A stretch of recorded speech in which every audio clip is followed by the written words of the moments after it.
Hello, in this video I'm gonna show you how to buy diamonds in Mobile Legends.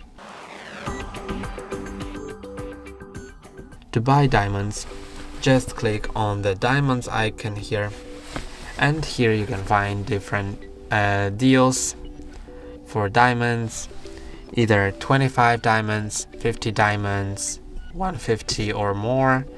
They all have prices you need to pay with real money for them. And just if you want to buy them, just click on them.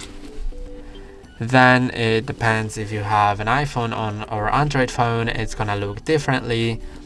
On an iPhone you just need to confirm that with your Face ID and double click on this side button, and on Android phone it will give you different instructions. That's all for today. Don't forget to like and subscribe. See you next time.